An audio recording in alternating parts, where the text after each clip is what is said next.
Good morning, and thank you for joining us for the 2021 Michigan Canvas Users Conference. My name is Nathan, and I'm joining you from Detroit, where I'm honored to lead a remarkable team as Wayne State University Computing and Information Technology Associate Director of Academic Applications. I am also proud to represent the Wayne State Latinx Faculty Staff Association as Vice Chair.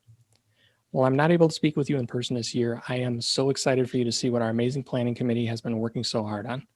First and foremost, I want to extend a warm welcome to all of our friends joining us now from across Michigan and beyond. We're so excited to have such a diverse group join us today. Thank you so much for being here. I also want to take this opportunity to thank our keynote speaker, Dr. Katz, for joining us, as well as our sponsors at Echo 360 and Instructure. My team and I are so grateful for your knowledge and input today as we continue to navigate opportunities for Canvas in equitable learning. Dr. Katz will share her knowledge on digital inequality and integrating technology in the classroom at 10 a.m. during our keynote presentation.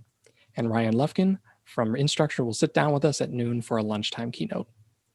A special thank you to Wayne State University Interim Provost and Associate Vice President of Academic Affairs, Dr. Laurie Lauzon-Clabo, as well as our Interim Chief Information Officer and Associate Vice President, Rob Thompson, for helping us access the resources that made this conference possible. I want to extend a big thank you to all of our presenters. Virtual conferences like this one offer unique challenges, and all of our contributors have gone above and beyond in designing unique experiences for you today. I also want to give a shout out to all of the Wayne State students who submitted their music for us to use during our breaks. We're always excited to showcase our warriors, and I hope all of you enjoy their work. Before we disperse into sessions and begin collaborating about educational equity, I want to take a moment to talk about why we've chosen this cause as our theme this year and what it means to us as educators and administrators. Although the past year has shown us just how severe the gaps in equity are in our social institutions, these challenges are not new, and we at Wayne State are no strangers to the obstacles our students face every day. Educational equity, including financial, physical, and technological accessibility, is an everyday challenge for a lot of our students. And Wayne State is our priority to ensure that we are always properly and wholly preparing our diverse student body to thrive inside and outside of the classroom.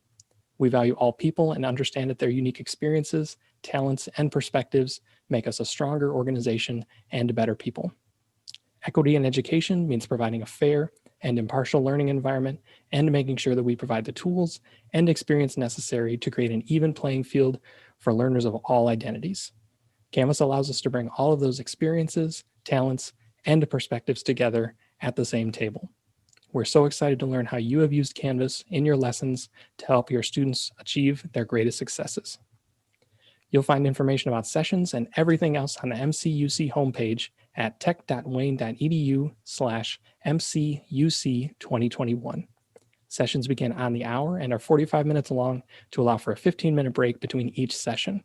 If at any time you have difficulties with technology associated with the conference, please feel free to call our IT help desk at 313-577-4357.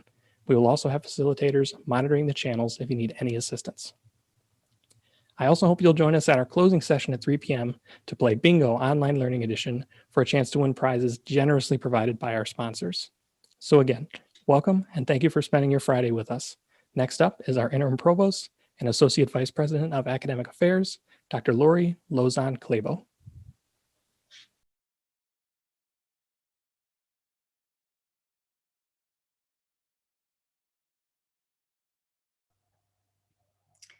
Good morning. Thank you, Nathan, and the members of the Planning Committee. And thank you all for joining us virtually for today's Michigan Canvas Users Conference. Wayne State University is proud to be hosting this conference for the first time, and we're thrilled to have Michigan-based educators, instructional designers, support personnel, and administrators from over 25 different institutions joining us today. Wayne State joined the Canvas community in fall of 2017.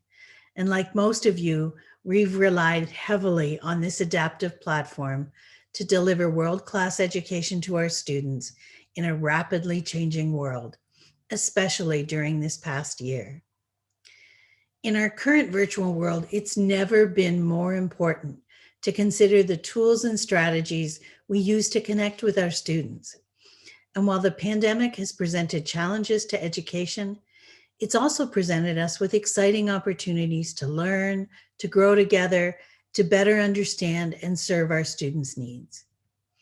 So today we're excited to share in a conversation about how we've all been navigating these implications and working to make digital environments more equitable for all of our students. I'm excited to introduce our keynote speaker, Dr. Vikki Katz. Dr. Katz is a leading scholar in digital equity, technology engagement, and the role of technology in improving student outcomes. She serves as an associate professor in the School of Communication and Information, as well as a chancellor's scholar at Rutgers University. And her work has been supported by numerous foundations, including the Spencer, Grable, and Bill and Melinda Gates Foundations. Among many other accomplishments, Dr. Katz currently serves on the board of directors for the National Center for Families Learning and on the advisory board for the CPP PBS Ready to Learn program, which supports the development of educational media for preschool and early elementary age children and their families to promote early learning and school readiness. Please join me in welcoming Dr. Katz.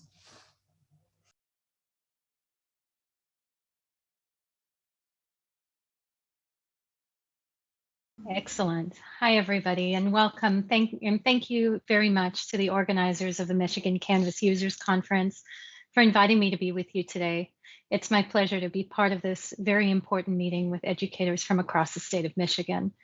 I'm going to be talking to you today about research I've been doing with my brilliant colleagues and students at Rutgers University to understand how undergraduates have been left to their own devices during remote learning.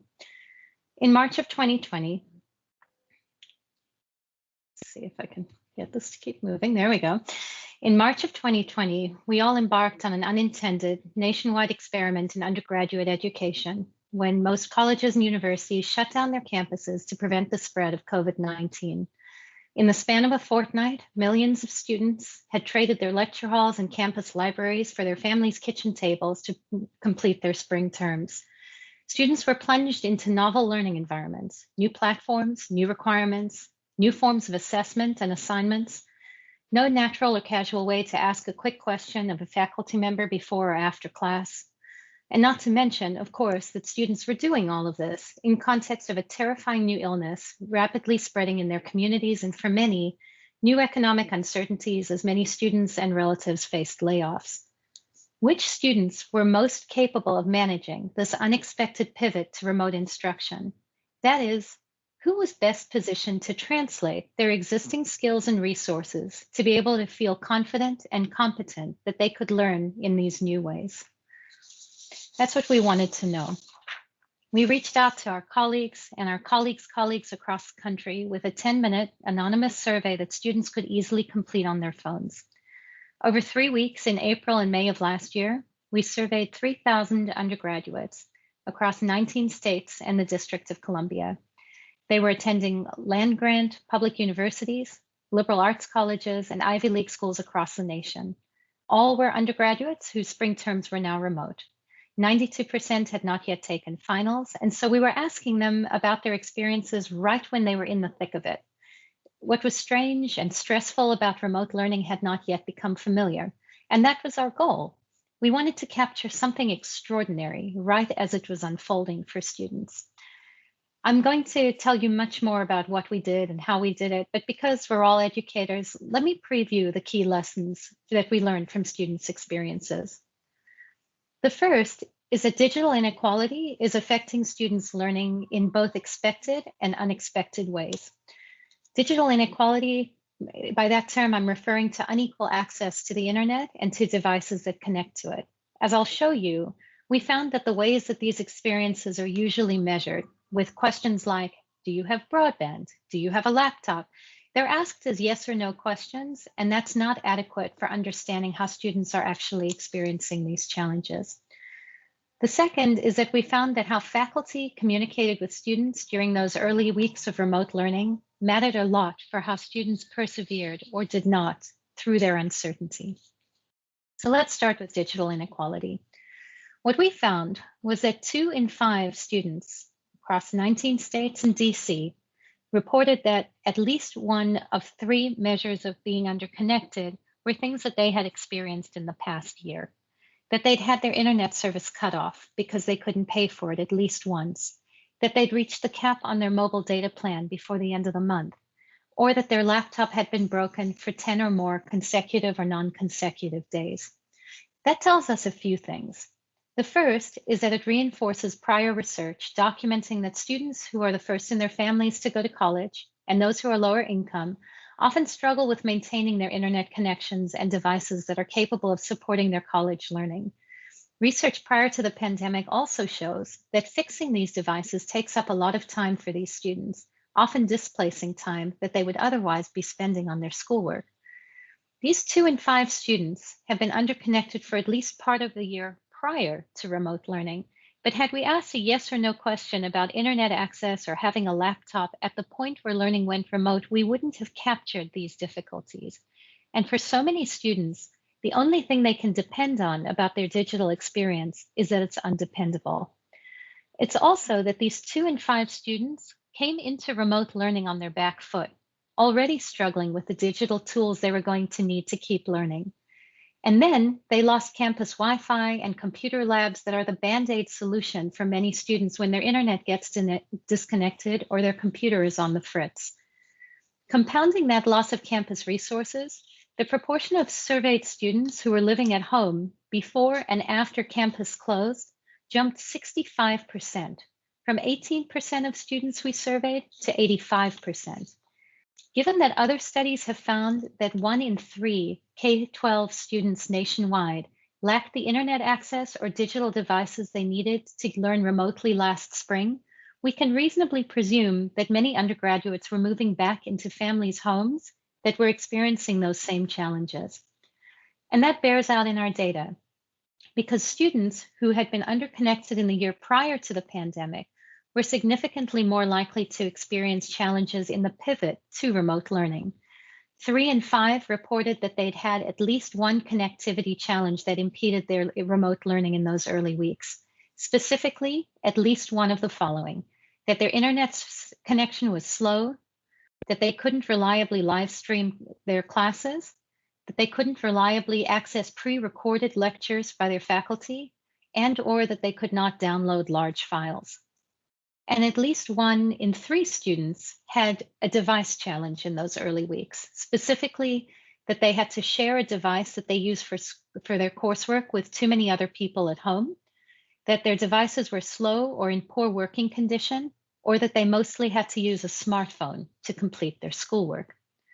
What these numbers show us is that students' underconnectedness, that is, their own reports of having lower quality and less consistent internet access and reliable digital devices than they need, is widespread. It was widespread before the pandemic. It hampered large proportions of students in the early days of the pandemic when technology became their only conduit to an education. And the students who were underconnected before the pandemic were the ones who struggled the most in that sudden pivot to remote learning. While the pandemic has fostered new inequalities, it has also exacerbated those that preceded it. So it's clear that connectivity of the digital variety was a real issue for many students as they pivoted to remote learning. What happened to the other form of connectivity that guides and shapes students' coursework and learning, the interactions that they have with their instructors? All of you, like me and other college instructors, were also in unfamiliar learning environments in those early weeks and months of the pandemic. Dealing with rapid changes to their own children's schooling and their own personal circumstances, not all faculty communicated clearly with students and maintained clear expectations, predictable deadlines, and consistent learning formats. And all of those things directly affected how confident surveyed students felt in their capabilities to manage in their new learning environments. Likewise, not all faculty had the capacity or motivation to check in on students' well-being when they hadn't heard from them in a while. Instructors couldn't see when a student looked lost anymore, and students lost the ability to stop by a faculty member's office to clarify or when they had a quick question. We asked students if they had been able to communicate with professors and with their teaching assistants as much as they would like, and whether they found it easier to connect with or relate to professors and TAs during remote learning than they had before. After reverse coding so that all the questions scaled in the same direction, we found that only 1 in 3 students reported no greater challenges communicating with faculty and TAs after learning went remote as compared with before. So what we wanted to know in our study was, what made the difference as to whether students quickly developed what we call a sense of remote learning proficiency, that they could understand what their instructors were expecting of them in this new environment, that they could keep track of deadlines and due dates and figure out how to effectively use the programs they needed to for their coursework. We examined socio-demographic factors that could affect these experiences, as you can see here on the left, such as race and ethnicity, gender, year in college, and so forth. We looked at whether students had taken courses online in the past, whether they were first-generation college students, and whether they or their families were experiencing new economic insecurity or financial hardship as a result of the onset of the pandemic. Then we looked at whether or not students reported being underconnected in the prior year, and how that affected device challenges and connectivity challenges in early remote learning that I spoke about a few minutes ago. We looked at how digital inequality during remote learning was affecting communicating with faculty and with teaching assistants, because in remote learning, interacting with instructors also requires technology use. So it follows on from these other kinds of challenges. And then we looked at how all of these factors were affecting who developed this sense of remote learning proficiency. So what did we find? Students with more connectivity and device challenges, past and present, reported lower remote learning proficiency than those who hadn't had those challenges. And that's not surprising, of course. Students with unstable broadband internet and whose digital devices are not fully functional would have more trouble managing remote learning and online courses, tracking due dates, and knowing what's expected of them in a remote environment. Underconnected students are also disproportionately likely to be in positions of financial hardship, and therefore displacing crucial time and energy from their coursework as they develop workarounds for spotty internet and malfunctioning devices, even when classes are face-to-face. And we know that those challenges are obviously going to be amplified when the internet and digital devices become the only means for engaging in coursework. Our more surprising finding, though, was that connectivity and device challenges explained less of the variance in students' remote learning proficiency than their challenges communicating with faculty. It may be that students' casual opportunities to chat with instructors before or after class or by passing by an instructor's office simply could not be adequately replicated in those early weeks and months of remote instruction when students really needed it. Consistent with prior smaller studies, our findings suggest that instructors play a pivotal role in whether students develop remote learning proficiency, depending on whether they can communicate clearly and responsively with their students, maintain clear expectations, predictable deadlines, and consistent learning formats on other online platforms. Faculty and TAs matter a great deal. What other factors make a difference? I know that one of these will be of particular interest to this group, which is that students who had completed past online courses were significantly more likely to report remote learning proficiency. Of course, that finding potentially reflects a selection bias, because those are students who had voluntarily opted for online learning experiences when face-to-face instruction had been available instead. Their prior online learning experience also meant they were more familiar with learning platforms online and with expectations from faculty as compared with their classmates, most of whom had neither experience. Let me also note that students with prior online learning experience were also less likely to report communication challenges with their instructors. And perhaps that suggests that these students have an affinity for the forms of communication that technology can foster. At the very least, it suggests that students' familiarity with the affordances and limitations of the communication channels that are available for interaction with instructors online help them. The socio-demographic factor that made the most difference for students' experiences was their assessments of their own and their family's current financial insecurity. 2 in 5 students reported that their personal financial circumstances had changed for the worse since the pandemic hit. And remember that the survey took place in late April and early May. So we're talking about students whose financial losses had basically been immediate. They reported lower remote learning proficiency and more connectivity, device, and communication challenges than their classmates. And the quarter of students who reported coming from financially insecure families were significantly more likely to report being underconnected in the last year and having had device challenges during remote learning. These findings underscore how many students were experiencing remote learning challenges early in the pandemic as part of a much broader set of social insecurities. They also show that students need two kinds of connections in remote coursework, that they need consistent and high-speed internet and digital devices on the one hand, and feeling a sense of personal connections to instructors who guide their learning on the other. While device and digital access provide the infrastructure that students need to manage remote learning well, meaningful communication with instructors provides a supportive learning framework that students actually value even more deeply than those digital connections. So, what do these data from the very earliest stages of the pandemic have to teach us? When we know that faculty and students were in a period of initial shock that, thankfully, hasn't lasted forever. Faculty have largely found their footing now. So have most students, and that's fair enough, but I'd offer three reasons why these early data matter and matter a lot. The first is that the past is always in our present. You can see in our findings how past experiences of being underconnected shaped students' remote learning experiences. Adapting to novel learning conditions mid-semester was a challenge for all students, but that transition didn't find students on equal footing. How students managed the early weeks of the pandemic set them on learning trajectories that matter for identifying which students may continue to need the most outreach and support from faculty and from administrative staff. Second, as we have all recovered, and this is important, from that early shock of remote learning and we've settled into a new quote unquote normal, instructors have also settled into assumptions about what students can and cannot do remotely. One of the ways that that really makes trouble for students is that it becomes very easy for faculty, even when they have the best of intentions, to make assumptions about how they can structure a class that presume that students have functional devices, consistent internet connections, and a quiet place to use them. And it's a mistake for us to do that. What we need to be doing at every stage, from the beginning to the end of this remote learning experience, is presuming that worst case scenario when it comes to connectivity for our students.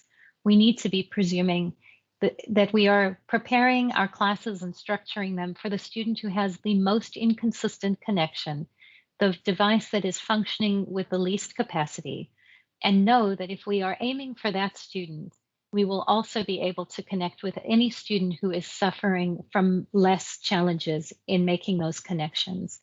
The amount of humility it takes for a student to have to admit to a faculty member that they or their family are struggling in these ways and cannot pay for the connections that they need to complete their schoolwork is something we should be working to prevent them having to divulge to us, because we should all be afraid of which students will come forward to humble themselves in those ways and which will suffer in silence instead. And so finally, while we can see the light at the end of the pandemic tunnel, the third reason that these early lessons about remote learning have something to teach us now, we might be able to see the light at the end of that pandemic tunnel, but there will be no quick reversion to what campus life looked like before. Most campuses, including my own, will have more classes with remote components for the foreseeable future. We will probably have more online offerings in general from now on. And we're going to need to track students' experiences with online learning and make provisions for students who can only depend on how undependable their internet connections and devices are. A deeper understanding of what digital inequality looks like for students and how it affects their experiences is and will be more important than it has ever been. Let me leave you with just two ways that you can delve more deeply into what we found, if you wish to, before we open up for discussion, and I wanted to leave a lot of time for us to discuss. On Medium, at the link that you can see on the top left, you can find some lessons from our data about what students wish faculty knew when it came to putting their remote courses together. These are 5 key lessons that came out of the open-ended questions and the thematic analysis that we did, that we put into bite-sized recommendations from students to faculty. And you can find the full paper on which this presentation is based open access on +1. There's much more detail in there, of course, as to our methods, our analyses, and as well as the study's limitations and our recommendations based on our findings for university leaders to help students manage, not just to survive the pandemic period of remote learning, but to thrive in its wake. Thank you so much for your time today and for inviting me to be part of your meeting. I'm looking forward to your questions and to our conversation, because that's always the best part.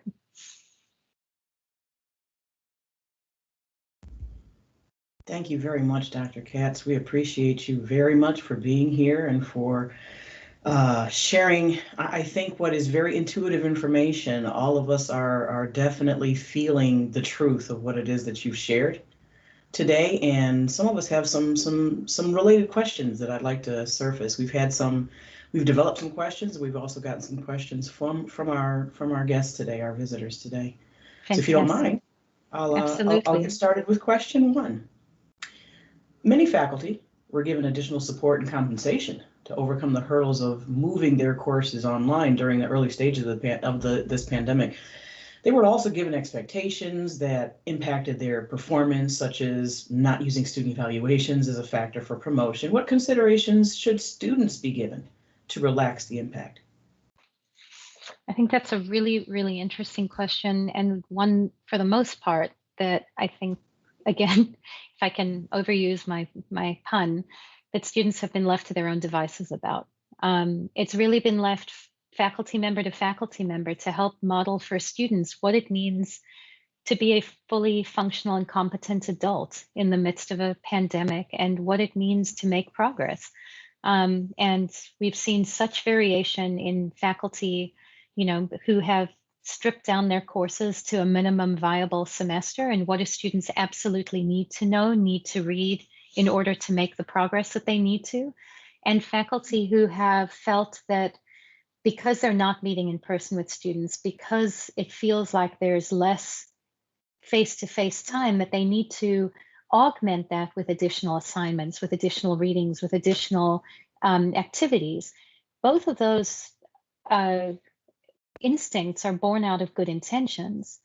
But what you'll see if you have a look on Medium at what students' sort of open-ended feedback was when we asked them, what else should we have asked you in these closed-ended questions about your experience?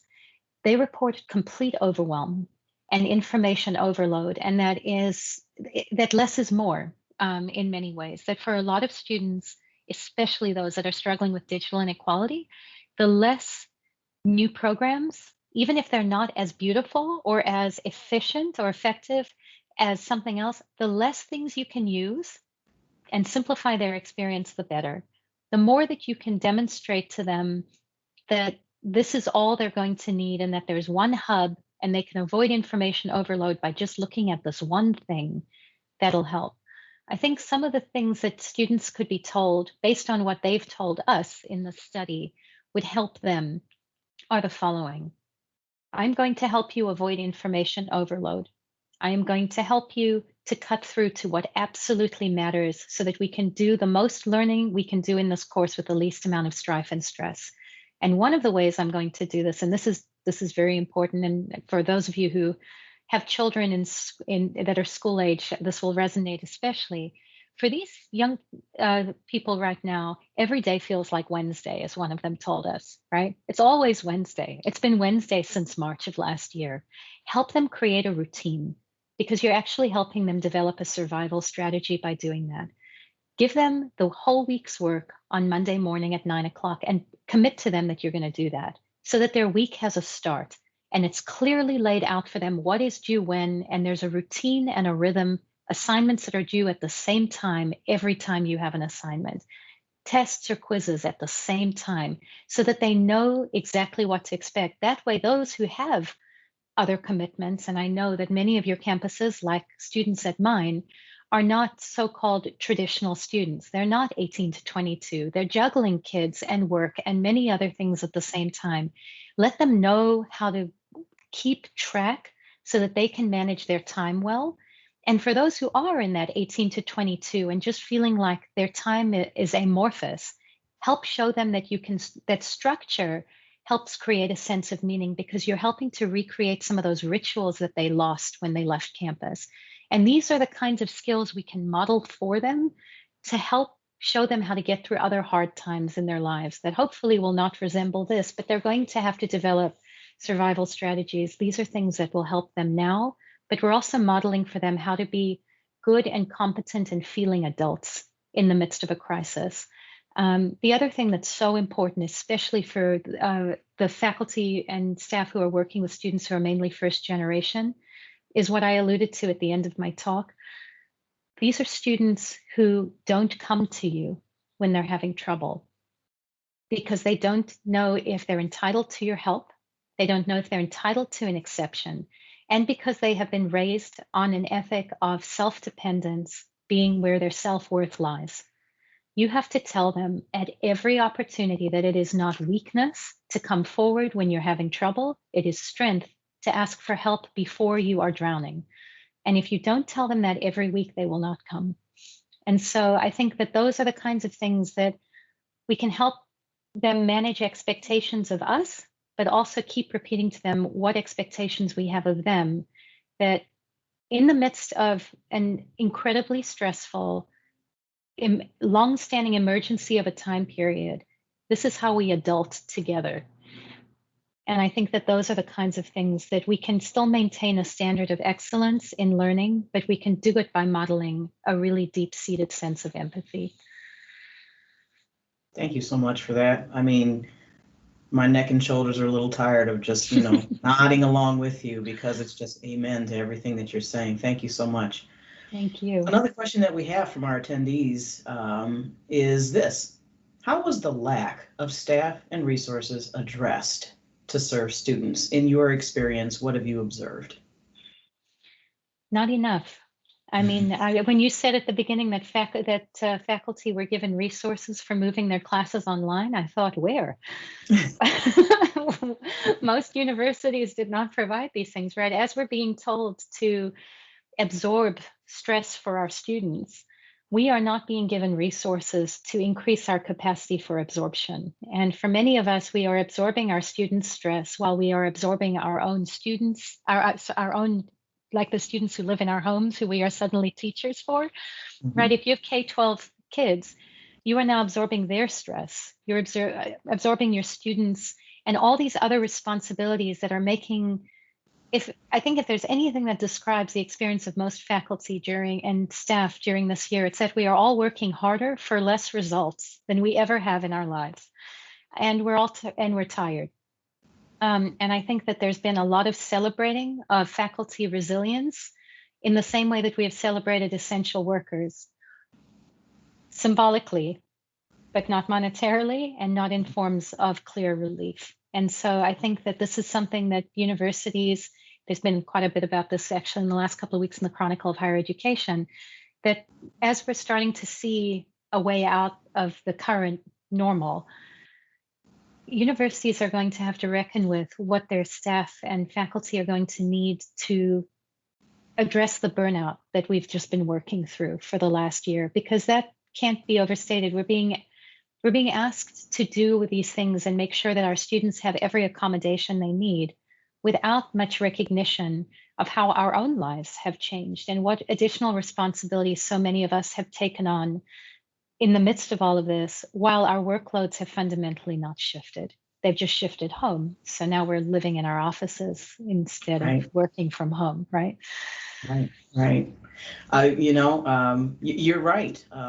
There are, I think we have a sense that there are some institutions that have done some resource provisions while others have not. And it would be a very interesting study after the pandemic dust settles to learn from those that were able to do so and what the impact of that was, so that we can adopt that as some sort of a way forward. There's been some good profiles on that, promises of additional sabbaticals to come for faculty, course reductions coming in the fall and so forth. It's going to require a considerable structural and financial commitment. And the truth is that many universities are not going to be able to do as much as they should. Yes. You know, we keep doing what we do. Absolutely, absolutely. We in academia, we are a scrappy bunch. Another question that we have from one of our attendees. You discussed students' prior online experience. Do you know if faculty prior online teaching and learning experiences have had an impact on this phase of student remote learning?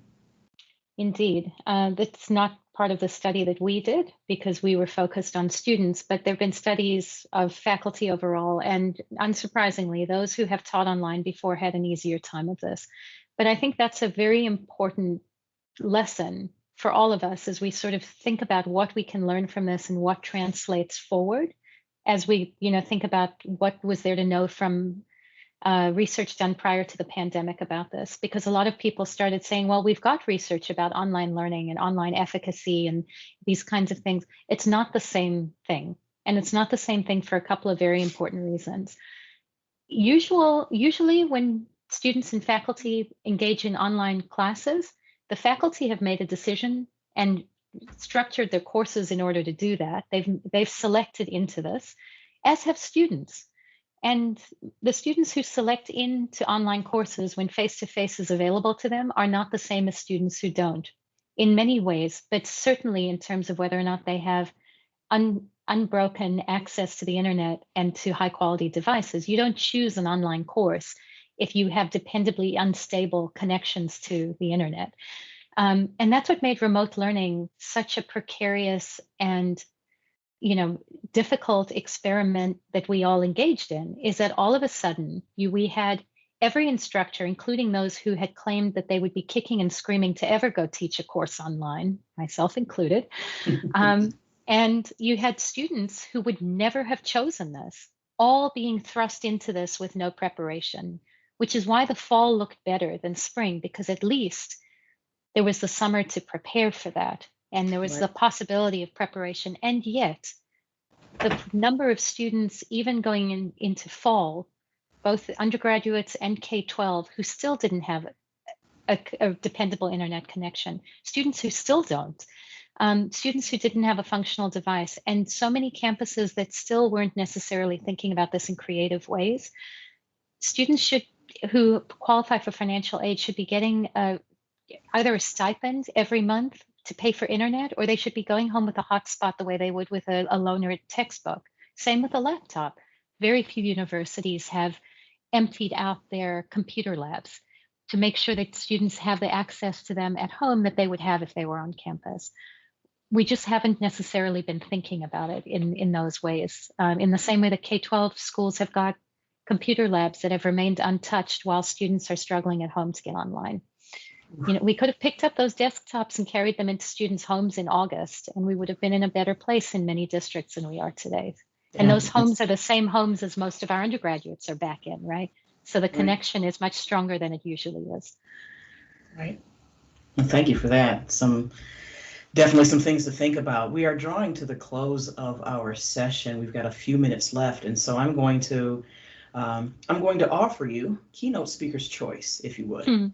I have a couple of questions, but then I also would like you to have the opportunity to think of what other thoughts you'd like to leave us with. So the two questions would be this, and again, this is your choice for the next 4 minutes or so. One question is, what can an LMS provider do to help ensure all users have the same basic level of proficiency? That's question one. A second question would be, what are your thoughts in terms of in the future, or now and in the future, what the relationship should be between faculty and instructional designers who may not spend a lot of time in the classroom, given that there has had to be now much more collaboration with them, or ideally much more collaboration with them, to be able to put quality education online. The third option, again, is whatever thoughts you'd like to part leaving. Well, I love those questions, so I'd love to answer them. Okay. I think for an LMS, there's a couple of things. One of them is to think about the structure of the LMS from the perspective of a student who has very limited access. One of the issues that students talked about is that when they had to do schoolwork on their phones on Canvas, that they couldn't see the calendar. but they could see it if they were on a laptop. So just kind of one of the kind of key elements before we even get to proficiency is accessibility, is making sure that whatever device students are on, right, however poorly that device might be working, that this works as well as it can for them. And I know that that might mean for many it's a struggle because it's not going to be as beautiful as it would be because it has to work on a lower functioning and older device. And this is like an ongoing joke I have with some of the people at PBS about putting their content for preschool age kids on like an old, barely functional smartphone. They're like, but it won't be beautiful. I'm like, but it will work. There you go. Make it work, right? Because it should be working for the student with the least. The rest will manage. And that basic accessibility is something that we can still do more work on. And I think that beyond that, on the proficiency front, the more short pop-up little videos about this is how to use the calendar the best way you can, that students can use it in an interactive way in real time as they're clicking on the different functions, especially for students who are transferring into a school in the midst of all of this, whether it's from a community college to a 4-year or from high school into that first year of college. The more ways that we can give them bite-sized tips on how to use the functionality of these platforms to their full capacity, the better. But let's start with making sure that the accessibility piece is absolutely rock solid.